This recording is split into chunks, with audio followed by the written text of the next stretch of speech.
3장, 4장에서 이스라엘이 요단강을 건너는, 그리고 이제 요단강을 건너고 또 그것을 기념하는 도를 세우는 것을 우리가 보았습니다. 하나님께서는 요단강을 말리시고 또 요단강을 건너게 하신 그 소식을 들은 가나안 거민들이 소식을 듣고 이제 마음이 높고 정신을 잃었다, 이렇게 말씀을 하고 있는 것을 볼 수 있는 것입니다. 그랬을 때 하나님께서는 여호수아에게 여리고 정복 전쟁에 앞서서 이제 할례 할 것을 이렇게 명령하고 있는 것이 오늘 본문의 말씀이십니다. 정말로 하나님과 관계를 재정립하는 일을 행하는 것, 그리고 이제 할례를 행하는 이유에 대해서, 그리고 이제 할례를 행한 후에 낫기를 기다렸을 때 어떤 심정으로 기다렸는지를 우리들에게 자세하게 해주는 본문의 말씀인 것을 볼 수가 있습니다. 아브라함에게 하나님께서는 언약을 맺은 포로 그 할례를 하라고 이렇게 말씀하셨던 것. 근데 이제 여호수아를 통해서는 이제 광야에서 태어난 자들에게 이제 여기서 이제 단체로 이제 할례를 행할 것을 이렇게 명령하시는, 그래서 하나님과의 언약 관계를 다시 맺도록 이렇게 확인할 수 있도록 이렇게 하시는 말씀인 것을 볼 수가 있는 것입니다. 오늘 우리는 오직 하나님만 믿고 예수님만 온전히 섬길 수 있는 이런 것을 우리 마음속에 새기고 이렇게 하는 것이 오늘날의 할례라는 것을 생각하고, 저와 여러분이 오늘 다시 한번 다짐하는 그런 날이 되시를 예수님의 이름으로 축원을 드립니다. 1절 말씀 보시겠습니다. 5장 1절입니다. 요단 서쪽에 아모리 사람 모든 왕들과 해변의 가나안 사람들의 모든 왕들이 여호와께서 요단물을 이스라엘 자손들 앞에서 말리시고 우리를 건너게 하셨음을 듣고 마음이 녹았고 이스라엘 자손들 때문에 정신을 잃었더라. 그러니까 요단 성 쪽으로 이제 건너왔습니다. 요단강을 건너서 이스라엘 백성들이 그 요단을 마른 땅까지 건너고 이제 서쪽으로 왔던 거. 서쪽이 가나안 땅인 것입니다. 그래서 이제 가나안 땅에 들어왔더니 거기에 이제 대표 족속이 두 족속이 있는 것을 설명하고 있는데, 첫째가 아모리 족속, 그다음에 이제 가나안 족속이 있었는데, 그러니까 아모리 족속들의 왕들, 또 가나안 족들의 왕들, 그러니까 그것을 다 가나안 땅에 있는 그 거민들을 대표해서 이렇게 말하는 것입니다. 그러니까 아모리 족속이라는 것은 누구를 얘기를 하는가? 그것은 이게 산지에 사는 사람들, 그 높은 땅에 이렇게 사는 사람들.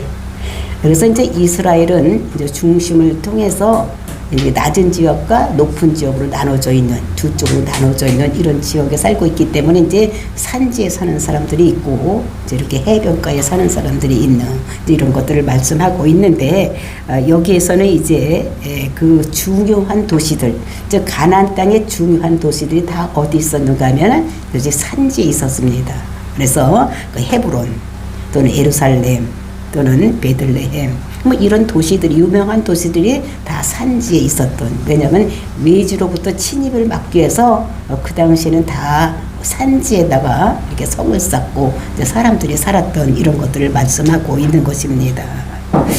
그래서 이제 그 아브람 또는 이삭, 야곱 이런 사람들도 이제 산에서 살고 또 산에서 명령을 받았기 때문에 이제 우리도 하나님도 산의 신이다, 이렇게 얘기를 하고 있는 것입니다.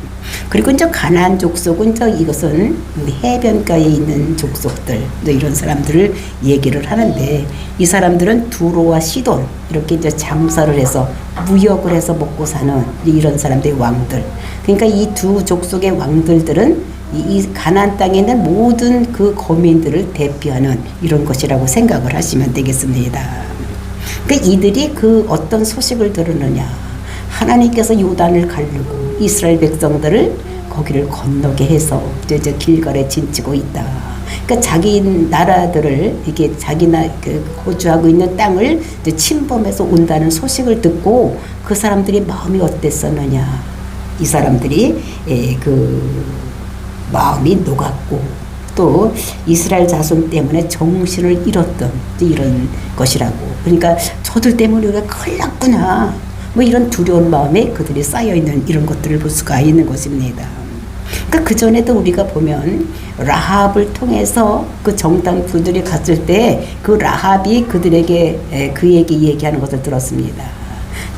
당신들이 그 홍해를 건너왔을 때 그다음에 40년 동안 광야 생활을 하는 것을 보면서 정말로 당신들이 하나님이 천지의 모든 것을 주관하시는 하나님이라고 이렇게 생각을 하면서 그들이 올 때를 대비하면서 벌벌 떠고 있었다. 이런 것들을 라합을 통해서 정탐꾼들을 통해서 들었던 이런 이야기를 이제 이 가나안 백성들 거기에 있는 거민들도 지금 이제 이스라엘 백성들이 홍해만 건너서 오는 것이 아니라 요단을 건너서 자기 코앞에까지 오고 있음을 보면서 마음이 높고 또 그리고 그 사람들은 정신을 잃어 어떻게 할지 모르는 이런 모습을 거기에 있는 왕들이 다 그렇게 하고 있었다는 것을 말씀하고 있는 것입니다. 그랬을 때 2절 말씀입니다. 그때 여호와께서 여호수아에게 이르되 너는 부싯돌로 칼을 만들어 이스라엘 자손들에게 다시 할례를 행하라 하시매. 그때라는 것은 그 가나안 땅에 있는 그 거민들이 그러니까 마음이 높고 정신을 잃고 어떻게 하는지를 우왕좌왕하고 있을 때 이제 이럴 때입니다. 그때 하나님께서는 이제 여호수아에게 명령을 하시는 것입니다.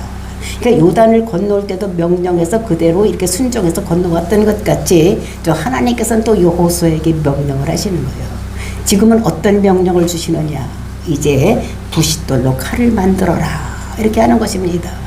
그러면 이제 전쟁하러 들어가는 이런 시대 그때이기 때문에 칼을 만들려고 하면 전쟁에 나가라고 하나 이렇게 생각할 수도 있는데 그 칼을 만드는 이유가 그런 것이 아니라 할례를 행하라고 이렇게 말씀하고 있는 것입니다. 그러니까 할례를 하라고 하는 것입니다. 그 할례라는 것은 그것은 히브리어로 말이라는 말로써 그러니까 잘라내다 이런 것입니다. 그러니까 남자들의 성기의 그 앞부분을 잘라내는 그러니까 포경 수술을 하라 이런 것을 얘기를 하고 있는 것입니다. 저기 앞에 있는데 이제 전쟁을 해야지 되는데 지금 하나님께서는 여호수아에게 지금 너희들 남자들은 전부 포경 수술을 하라고 명령하시는 것입니다. 이때 만약에 여호수아가 믿음이 없으면 이거 내가 하나님 음성을 잘못 들었나? 싸움에 전쟁에 나가야 되는데 남자들이 이거 할례를 하려면 일주일 동안 아무것도 할 수가 없는데 이거 잘못 들은 거 아닌가? 이런 생각을 또 했을 것이고 그리고 이제 또 아니면 하나님이 우리를 여기까지 와서 죽이려고 하나? 이런 생각도 했을 것입니다. 근데 이 여호와는 그렇게 하지 아니하고 이제 그것을 행하는 이런 것들. 그리고 창세기 17장 11절부터 14절을 보면 그 할례에 대한 이야기를 하고 있는 것을 우리가 볼 수 있고 이제 이것을 아마 여호수아가 생각을 한 것 같습니다. 그래서 창세기 17장 11절부터 14절을 보면 너희는 포피를 베어라. 이것이 나와 너희 사이의 언약의 표징이니라. 너희는 대대로 모든 남자는 집에서 난 자나 또는 너희 자손이 아니라 이방 사람에게서 돈으로 산 자를 막론하고 난지 8일 만에 할례를 받을 것이라. 그러니까 할례를 받는데 모든 사람들이 이스라엘 속에 와서 살면 다 받으라는 것입니다. 근데 언제 받느냐? 8일 만에 받으라고 얘기를 하는 것입니다. 그 8일 만이라는 것은 아기가 난 지 8일이 되면은 그때에 그 혈액이 굳는 이런 수치가 제일 많이 이때 생성되는 때가 8일이라고 합니다.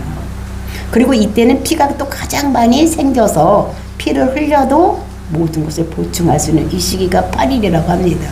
그러니까 하나님께서 이 모든 것을 아시고 그 할례도 8일 만에 난지 8일 만에 하라고 이렇게 명령하는 것을 볼 수가 있고 그러면서 13절 너희 집에서 난 자든지 너희 돈으로 산 자든지 할례를 받아야 하리니 이에 내 언약이 너희 살에 있어 영원한 언약이 되려니와. 언약의 표징은 어디다 쌓느냐? 문서를 써서 주는 거나 어디다 돌에다 새기거나 이런 것이 아니라 살에다가 새기라고. 그것도 남자들이 그러니까 화장실만 가면 보는 이제 이런 곳에서 그러니까 이마에다 새기면 자기는 못 보고 다른 사람이 볼 수 있는 이런 것이 아닌 것입니다. 또 팔에 새기면 옷을 입어서 긴 옷을 입으면 안 보일 수도 있고 등에다 새기면 볼 수도 없는데 그렇게 하는 것이 아니라 언제든지 볼 수 있는 이런 성기에다가 이제 그렇게 하라고. 그러니까 그것을 언약의 표징으로 삼으라고 이렇게 말씀하고 있는 것입니다. 그러면서 14절 할례를 받지 않은 남자 곧 그 표피를 베지 아니하는 자는 백성 중에서 끊어지리니 그가 내 언약을 배반하였음이니라. 그 할례를 받지 않은 사람은 백성이 아니라는 거예요. 그러면서 왜냐하면 내 말을 명령을 듣지 않았기 때문에 그 할례 받지 않는 사람은 이스라엘 백성이 아니다라고 하나님께서 아브라함에게 명령하시는 이런 것을 볼 수가 있는 것입니다. 그래서 할례는 언약의 표징이라는 것을 얘기를 하고 그래서 8일 만에 받아야지 되고 할례를 받지 않는 사람은 백성이 아니라고 이렇게 말씀하신 것을 그래서 이 할례는 언약의 표시다. 그래서 이것을 항상 자기가 볼 수 있는 거 잊어버릴만 하면 이것이 언약의 표징이지 또 이것이 이거네 하루에도 몇 번씩 그것을 되새기고 살아갈 수 있도록 이렇게 할례를 하나님께서는 몸에다 하라고 하시는 것을 볼 수가 있는 것입니다. 오늘날은 그것이 무엇으로 되었느냐 이것을 세례로 할례가 세례로 바뀐 것을 볼 수가 있는 것입니다. 근데 아브라함에게 하나님께서 언약을 주신 것이 무슨 언약을 주셨느냐 이것은 큰 민족을 이루어 주겠다. 그 다음에 두 번째는 가나안 땅을 주겠다. 그리고 그 땅에 들어갔을 때 그 땅에 메시아가 오고 그 메시아를 통해서 천하 만민이 복받는 이런 귀한 역사가 일어나게 될 것이라는 것을 세 가지로 약속을 주시면서 그것이 반드시 이루어질 것이라는 것을 내가 믿고 너도 믿어야 되기 때문에 너희는 그것을 네 몸에다가 표징으로 이렇게 삼으라고 이렇게 말씀하신 것입니다. 이제 이런 것들이 그래서 이제 할례를 행하라고 이렇게 말씀하시고 그래서 그것을 행하는 것이 여호수아 5장 3절입니다. 여호수아가 부싯돌로 칼을 만들어 할례산에서 이스라엘 자손들에게 할례를 행하니 그러니까 하나님께 명령하고 여호수아는 그대로 순종해서 할례를 하는데 할례의 산에서 행했다고 얘기를 하는데 할례의 산이 있는 것이 아니라 남자들이 그때 한 60만 내지 70만이 되니까 그 사람들이 그 표피를 벗겨서 이제 그 살을 잘라서 던진 거 그러니까 60만 개 70만 개가 가서 쌓여서 이렇게 수북하게 쌓여서 그것이 언덕같이 되는 이런 것들이 언덕의 산이다 이렇게 할례의 산이다 이렇게 얘기를 하고 있는 것입니다. 근데 오늘날 가서 이 가나안 땅에 들어가면 아마 할례의 산이 있을 것이다 이렇게 생각을 하면 안 되는 것입니다. 그때에 그렇게 많은 사람들이 할례를 받았다 이렇게 생각을 하시면 되겠습니다. 그 다음에 4절 말씀입니다. 여호수아가 할례를 시행한 까닭은 이것이니 애굽에서 나온 모든 백성 중 남자 곧 모든 군사는 애굽에서 나온 후 광야에서 길에서 죽었는데 5절 그 나온 백성은 다 할례를 받았으나 왜 할례를 행했느냐 그 이유를 4절과 5절 그 상반절에서 말씀하고 있는 것입니다. 왜 할례를 이렇게 여호수아를 통해서 전부 일괄적으로 받게 했는지 이제 그것을 얘기를 하는데 그 이유가 무엇인가 이것은 이스라엘 백성들이 출애굽한 1세대들은 다 그것을 했다는 것입니다. 출애굽할 때 다 했는데 그 사람들이 어떻게 되느냐 그 애굽에서 나온 1세대들이 다 어떻게 되냐 애굽에서 나온 후에 광야에서 죽었다는 것입니다. 그러니까 출애굽해서 나올 때 할례 받았던 사람들이 나왔는데 그 사람들이 광야를 지나면서 그곳에서 다 죽었다는 것입니다. 이 사람들이 어디서 죽었습니까? 그 죽은 곳이 가데스 바냐. 왜냐하면 이 사람들이 그 가데스 바냐에서 뭐를 했는가 하면 그러니까 정탐꾼들을 보내서 정말로 저기 쳐들어갈 수 있는지 하나님이 주신다고 했는데 진짜 들어갈 수 있는지를 한 지파에 한 사람씩 착해서 12사람을 통해서 거기 가서 정탐을 하게 했습니다. 근데 정탐하고 들어온 사람들이 갔다 와서 뭐라고 했습니까? 아이고 거기는 뭐 무기도 많고 또 사람도 얼마나 큰지 우리는 다 메뚜기 같아서 우리는 그게 밥이니 우리는 그대로 들어갈 수가 없다. 이렇게 부정적인 얘기를 했던 그때에 이제 두 사람만 여호수아와 갈렙만이 하나님이 주신다고 하면 들어갈 수가 있다고 했지만 그때 백성들은 그 10명의 사람들의 말을 듣지 않기 때문에 가데스 바냐에서 다 죽었던 이런 것들을 볼 수가 있는 것입니다. 그러면서 이제 그렇게 받았으나 그들이 그 말씀을 믿지 않았기 때문에 거기서 다 죽음.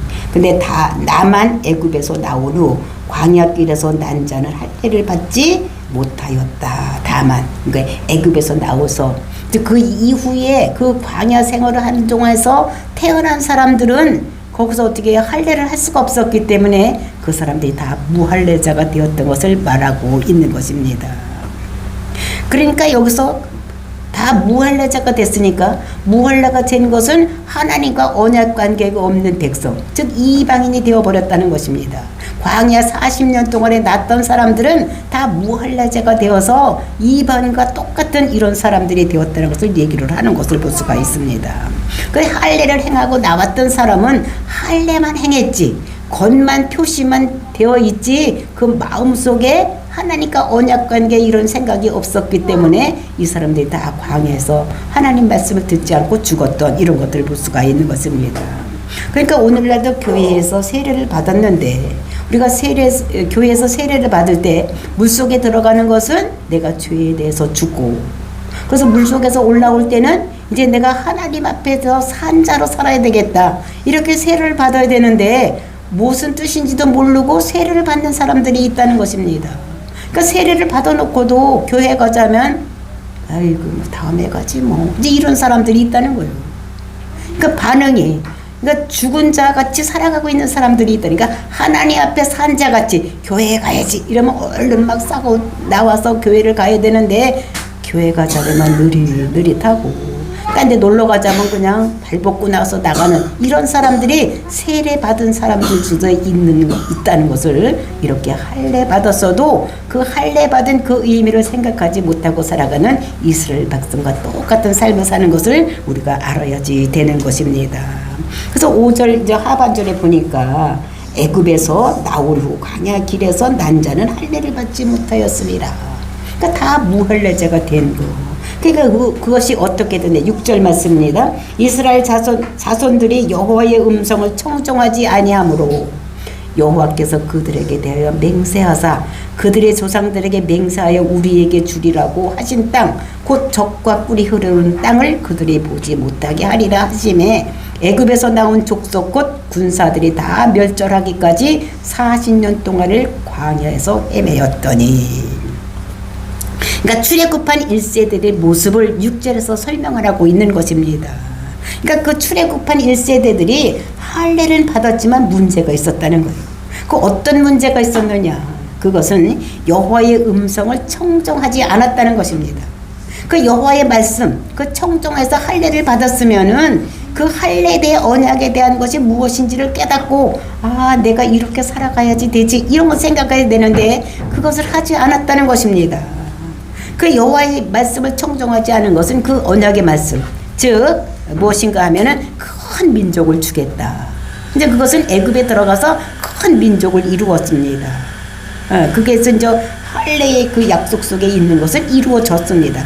그러면 큰 민족을 이루었으면 그 다음에는 어디로 가야 되느냐? 가나안 땅 죽게 하는 그곳으로 가야지 되는데 이제 그들을 그곳으로 가려고 하고 이제 하나님께서 그들을 출애굽시켜서 가는데 이제 이 사람들이 어떻게 됐습니까? 그대로 쑥 가면은 되는데 그렇게 하지 않냐고 가데스 바냐에서 정탐꾼들을 보내서 정말 우리가 들어갈 수 있는지 없는지를 확인하는 이런 것들을 했다는 것입니다. 그랬을 때 그 사람들이 10사람의 말을 듣고 그들을 들어가지 않으려고 했을 때 하나님께서 그들을 다 그 광야에서 1세대들은 다 죽였던 이런 것들을 볼 수가 있는 것입니다. 그래서 이것이 이제 그 사람들이 어떻게 됩니까? 거기서 모세를 따라가지 아니하고 다른 지도자를 세워가지고 우리가 다시 애굽으로 돌아가자 막 이렇게 했던 그 사람들은 다 죽이는 그래서 그들이 너희가 못 들어가게 하겠다고 생각했던 그 생각 또는 우리는 안 가겠다고 이렇게 한 거 네가 그런 말을 했으니까 내 귀에 들린 말대로 너희들을 못 들어가게 하겠다. 그 40일 동안 정탐을 한 것 같이 그 하루를 1년으로 계산해서 40년간을 뺑뺑이를 돌린 광야 생활을 하는 그래서 40년간 광야 생활을 하게 된 이런 것들을 볼 수가 있는 것입니다. 그러니까 이스라엘 백성들은 출애굽한 1세대들은 할례를 받았지만 약속을 믿지를 않았던 거예요. 그러니까 마음의 할례를 받지 않았던 이런 사람인 것을 이런 것 볼 수가 있습니다. 그래서 이게 할례를 받았지만은 그것이 무슨 뜻인지를 알지 못하고 그냥 다른 사람들이 할례 받으니까 8일 만에 다 할례를 시키는 이런 것으로 끝났다는 것을 볼 수가 있는 것입니다. 그냥 할례만 받고 오늘날 같으면 그냥 세례 받으면 며칠 됐으니까 그냥 세례 받으라 그러면 세례를 받는 거예요. 그러니까 죄에 대해서 죽고 하나님의 산자로 살겠습니다. 이런 각오가 없이 세례를 받는 것과 똑같은 이런 것을 그 출애굽 1세대들은 할례를 받을 때 아무 의미도 모르고 딴 사람들이 다 할례하니까 그냥 할례를 했다는 이런 것들을 볼 수가 있는 것입니다. 근데 그 맹세라는 것이 무엇인가? 우리가 히브리서 6장 17절을 보면은 그 맹세는 자기 뜻을 변하지 않기 위해서 이제 이렇게 하는 것이 그것이 맹세다 이렇게 이야기하고 있는 것입니다. 그러니까 내 뜻을 정말 누가 뭐라고 해도 굽히지 않겠습니다. 이렇게 하는 것이 그 맹세인 것을 우리가 봐야지 되는 것입니다. 근데 이스라엘 백성들은 그것을 하지 아니하고 하나님께서 그렇게 준다고 했는데 그래 맹세를 했는데 언약을 세워낸데도 불구하고 그 언약을 지키지 아니하고 자기 마음대로 했기 때문에 40년간 광야 생활을 했던 이런 것들을 볼 수가 있는 것입니다. 그래서 이제 이것이 그 출애굽한 1세대들이 그 잘못한 것을 그 말씀에 청종하지 않고 살아가기 때문에 1세대들이 그 광야에서 40년 동안 땡땡이 하면서 거기서 다 죽었던 이런 것들을 볼 수가 있는 것입니다. 그리고 이제 그 광야 생활에서 태어난 자들, 그러니까 출애굽한 2세들은 어떤가? 그것이 7절 말씀에 나와 있습니다. 그들이 대를 잇게 하신 이 자손에게, 그러니까 그것은 광야 생활에서 있던, 그러니까 출애굽한 1세대들 그 사람들이 대를 잇게 하기 위해서 이 자손, 그러니까 지금 있는 이 자손들에게 여호수아가 할례를 행하였으니까, 그러니까 그것은 그러니까 애굽에서 나올 때 할례를 받은 자들이 아니고 이제 그 광야 생활할 때에 그 사람들 대를 이어서 거기서 낳은 아들, 낳은 자들을 어떻게 되면 이제 할례를 하는 것이다. 그래서 길에서 그들에게 할례를 행하지 못하였으므로 할례 없는 자가 되었음이었더라. 그러니까 길에서는 이제 할례를 할 수가 없는 것입니다. 자꾸 떠나야 되니까 할례를 하면은 그것이 낫기까지는 움직이도 못하니까 그러니까 길에서 할례를 못했기 때문에 이제 그 사람들이 할례 없이 그 40년간을 살아왔다는 것입니다. 그래서 이제 그 사람들에게 할례를 하게 되었다. 그러니까 출애굽한 2세대들에게 이제 할례를 하게 되었다는 것을 말씀하고 있는 것입니다. 그래서 할례 없는 자들, 이것은 무할례자들. 그 무할례자들은 어떤 사람입니까? 그 이방인하고 똑같은 거예요. 하나님과 언약과 상관이 없는 이런 백성들이 되었다는 것을 얘기를 하고 있는 것입니다. 그 언약의 백성의 표시, 이것이 무엇이냐? 제일 첫 번에 큰 민족을 이루겠다. 그 다음에 이제 가나안 땅을 주겠다. 지금 이제 큰 민족을 이뤄서 애굽에서 나왔는데 이제 가는 곳이 어디입니까? 가나안 땅을 향해서 가는 것입니다. 근데 이제 그 표시가 없으니까 하나님께서 그들에게 그 땅을 줄 이유가 없는 거예요. 왜냐면 그 약속이 없어졌으니까, 언약이 없어졌기 때문에 그 땅을 줄 이유가 없기 때문에 이제 그 땅을 주기 위해서 하나님께서 여호수아에게 그 할례를 하라고 이렇게 말씀하고 있는 것입니다. 그래서 가나안 땅에 만약에 그 사람들이 그냥 들어가면은 그 약속의 말씀을 이루기 위해서 들어가는 것이 아니라 그냥 살려고 들어가는 이런 것밖에 안 되기 때문에 하나님께서는 여호수아에게 할례를 시켜서 그 언약을 상기시키고 언약의 백성으로 그 땅을 주겠다. 그래서 그 언약의 말씀을 이루기 위해서 할례를 하게 하는 이런 것인 것을 볼 수가 있는 것입니다. 정말로 가나안 땅에 들어가면 하나님께서 어떤 약속을 주셨습니까? 유다 지파에서 왕이 올 것이다. 그리고 그 왕위가 끊어지지 않다가 마지막에는 메시아가 올 것이다. 그래서 그 메시아를 통해서 천하만민이 복받는 대로 돌아오는데 너희들이 이제 그 왕을 섬기고 너희들이 제사장 나라가 되어서 그것을 많은 사람에게 퍼뜨리고 자손들에게 알려서 정말로 메시아가 많은 사람들을 천국으로 인도하는 자라는 것을 이렇게 알려주신 제사장 나라로 삼은 것이 이스라엘을 불러주신 것입니다. 그 이스라엘이 뭐 특별하게 뭘 잘해서 불러주신 것이 아니라 그냥 하나님께서 무작위로 너희들은 이런 일을 하라고 하나님께서 그들을 선택하신 이런 것들을 볼 수가 있는데, 그때 나중에 이스라엘 백성들 중에 그 솔로몬의 왕이 나왔습니다.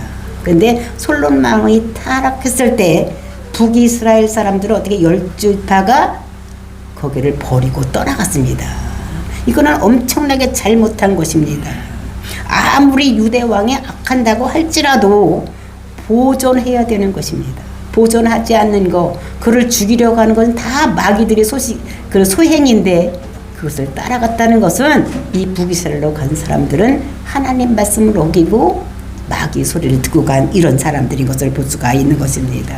그러니까 가나안 땅에 들어갔으면 유다 지팡에서 왕이 올 것을 기다리고, 또 그것을 기도하고 있다가 메시아가 오면 그 메시아를 통해서 천하 만민이 복받는 대로 들어오는데 힘써야 되는 것이 이스라엘 백성들이 해야 되는, 이제 그것이 수종 들어야 되는 것이 이스라엘 백성들의 사명이었던 것을 볼 수가 있는 것입니다. 이런 마음을 가지고 가나안 땅에 들어가야 되지, 그냥 아무 언약도 없이 그냥 살려고 가나안 땅에 들어가는 것이 아니라는 것을 우리들에게 말씀하고 있는 것입니다. 그래서 1세대는 할례를 받았는데 수동 들지 않았고, 그 다음에 2세대는 할례 자체가 없었기 때문에 그 할례를 하나님께서 이스라엘 백성들에게 주라고 이렇게 말씀하시는 것입니다. 그러면서 8절 말씀입니다. 또 그 모든 백성에게 할례 행하기를 마침에 백성이 진중 각처에서 머물며 낫기를 기다릴 때에. 그래서 하나님께서 이제 여호수아에게 할례를 하라고 해서 이제 모든 사람, 남자는 다 어떻게 됐습니까? 다 할례를 했습니다. 남자라고 하는 사람은 애에서부터 어른까지 그때 있던 남자들을 다 할례를 시켰던 이런 것들 볼 수가 있습니다. 그래서 이제 낫기를 기다리는 거예요. 왜냐하면 그 할례를 하면 약간 일주일 동안은 남자들은 걸음 걷기가 힘들다고 합니다. 그러니까 그 낫기를 일주일 동안 기다리면서 무슨 생각을 했겠습니까? 아, 이것이 언약이었구나. 하나님께서 큰 민족을 이루어준다고 하더니 진짜 그 말씀을 위해서 애굽에서 큰 민족을 이루고, 그 다음에 두 번째 가나안 땅 준다고 하더니 정말로 우리를 가나안 땅으로 인도해서 이것을 우리에게 주시려고 이 언약을 다시 우리에게 주셨구나. 응? 그러면서 유다 지파에서 이제 왕이가 온다고 했으니까 그 왕이가 오기를 기다리고, 그리고 기다리면 거기서 또 메시아가 온다고 했으니까 메시아로 오기를 기다리고, 우리는 그 메시아를 받드는 나라를 만들기 위해서 우리가 제사장 나라로 살아가야 되겠다, 이런 생각을 하면서 그 일들 동안을 그 할례 받은 그것이 낫기를 기다리는 이런 사람들이 그런 마음을 가지고 기다리고 다짐하면서 이제 그 가나안 땅에 들어가서 전쟁을 해야 되는 이제 이런 것이라는 것을 말하고 있는 것입니다. 그러면서 9절 말씀에서 여호와께서 여호수아에게 이르시되 내가 오늘 애굽의 수치를 너희에게 떠나가게 하였다 하였으므로 그곳 이름을 오늘까지 길갈이라 하였나니라. 그러니까 모든 백성들이 다 할례를 해서 이제 다시 한번 이제 언약의 표징을 다 몸에 지녔으니까 이제 여호수아에게 하나님께서 또 나타나신 것입니다. 나타나서 뭐라고 말씀하시느냐? 애굽의 수치를 너희에게서 떠나가게 하였다. 이렇게 말씀을 하시는 것을 볼 수가 있는데, 그 애굽의 수치가 무엇이냐? 정말 큰 민족으로 해서 들어갔지만 그 430년 동안 사는 동안에 그 사람들이 세속화가 된 것입니다. 그래서 거기서 아피스 소를 섬긴 거예요. 하나님을 섬겨야 되는 그 사람들이 그 큰 민족을 이루기 위해서 애굽 땅에 들어가서 그들과 섞여서 살지 말라고 애굽 땅으로 보냈는데, 그곳에 가서 애굽이 믿고 있는 신 아피스 즉 소신을 믿고 있는 것입니다. 그러니까 모세가 시내산에 올라가서 그 십계명을 받고 조금 늦게 내려오니까 그 밑에서 아론을 중심으로 사람들이 소를 만들어 놓고 우리를 인도하라고 이렇게 했던 그 세상화가 됐던 것을 볼 수가 있는 것입니다. 그러니까 이 사람들은 그 할례를 했지만 그 할례 의미를 가르치지 아니하고 그냥 할례만 받고 애굽 사람과 똑같이 살았던 이런 모습을 여기서 볼 수가 있는 것입니다. 근데 할례를 받고 기다리는 동안에 이제 하나님께서는 다시 이 사람들이 할례 받고 언약 백성이 된 것을 보면서 뭐라고 말씀하시는가? 내가 이제 너희들의 수치를 물러가게 하겠다. 모든 것이 없어지게 하겠다는 것입니다. 그래서 이것이 모든 수치가 다 굴러가게 되겠다고, 즉 없어지게 하겠다고 말씀하시는 것을 볼 수가 있는 것입니다. 그러니까 오늘날로 치면 나도 지금 모태신앙이 아니었기 때문에 예수 믿기 전에 많은 잘못한 것이 있습니다. 그것이 내가 예수를 그리스도라고 믿음으로 인해서 십자가상에서 내 모든 죄가 굴러가